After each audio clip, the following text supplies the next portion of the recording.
What's going on, everybody? It's Ted E. Fame, former member of Tony Williams Platters, back again with another episode of my life as a member of the world famous Platters. This episode is going to be called the Jamaica Tour. You guys ready? Let's go along. Jump on in. It was 1987, and the Platters was booked to go to Jamaica.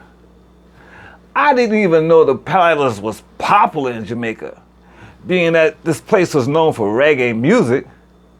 So when I found out we were booked to go to Jamaica, I couldn't believe it. I said, wow, goddamn, Jamaica, yeah, Bob Marley, Ariman, shit, let's go. I couldn't wait, man. So the tour started out in Kingston, and then we went to Ocho Rios, and then we went to Montego Bay, and we ended up back and ended the tour in Jamaica. So when we got there, I felt so happy to be in this country where Bob Marley is from, man. You know, the people were very nice and accommodating. This was one of those tours where we're the only act. So our shows were like 60 to 90 minutes long, and I really got to show out on this tour. They really loved my version of Shout. Getting down with those bad boys. They really loved me out there. Oh man, I really had a great time out there. I must admit, Tony was on it. This is one of the best ones. Tony was on it this one. He was on his best on this particular tour. He sounded really good. Sounded really good for the whole tour. I was really impressed with Tony on this one. You know, it was only for about a week, and every show was, you know, always, the Platters, for some reason, we're always sold out. Man, I can't even imagine a show or a group 20, 30 years after they're being famous that are still selling out. Still selling out these shows. Yes, we were. You know, it was like Tony was, I know he is a legend, and those people grew up listening to all those songs, and so they, you know, probably never seen him made it so much more popular, because everywhere we went, everybody wanted to take pictures and get autographs from Tony. They loved Tony over there. I'm telling you, they actually loved Tony. And on our days off, got a chance to like do a little sightseeing for myself, go out to a few clubs, visit a few of the clubs, the local clubs there.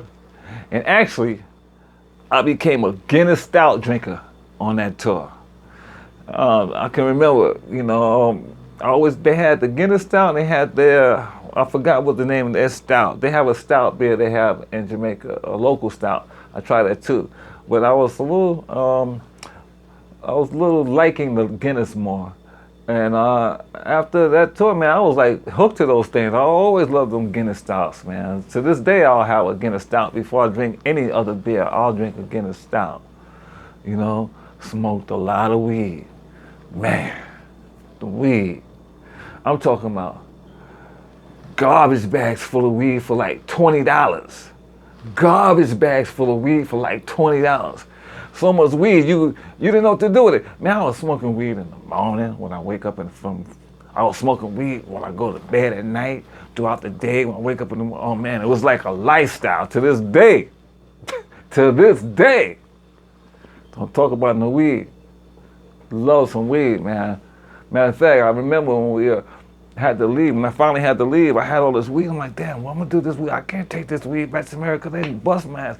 I had to dump the weed down the freaking toilet bowl, man. Yeah, I'm thinking about that now. Also, the women. Oh my God, the women. Let's just say, I took advantage of everything. Yes, I did. There was one particular girl, fine as hell, man. Let me tell you something about the Jamaican women. They all got these nice little bodies with this big, these fat asses, man. They all got these fat asses, man. In nice shape, and pretty as hell. You know, they had this one chick, what's her name? Tony. I remember this girl. I'm sure she had some white mixing, because she had the blondest, real blondest, straight white hair. She was light skinned, very light skinned, and she was shapely Jamaican. So I know she must have had some white in the family, man. And she was fine. Matter of fact, I met her at the airport. She was one of the hostess that met us there at the airport, and we just started talking. And so I gave her the number to the hotel. I said, hey, girl, call me later when you get off. She called me. She called me. She called me. Yeah. You know, I actually ended up staying with her after the tour was over. She asked me, because she had her own crib, she said, you want to hang out for Jamaica? If you guys are not touring after you leave and go back to America, you know, if you want to stay for a little while with me. And I said, you know, I'll let you know around at the end of the tour. Man, we was clicking so much. By the end of that tour, I said, hell yeah, I'm staying.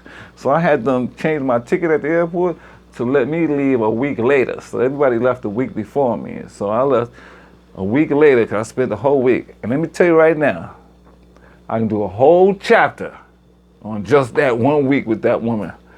Let's say it was excitingly explosive, to say the least.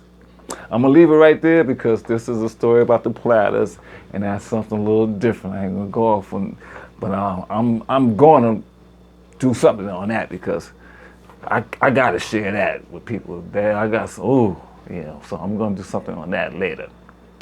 You know, we got back to Kingston. I got to visit some of the places where Bob Marley was very popular.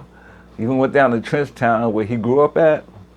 I didn't go to his gravesite because it was like way out in the country.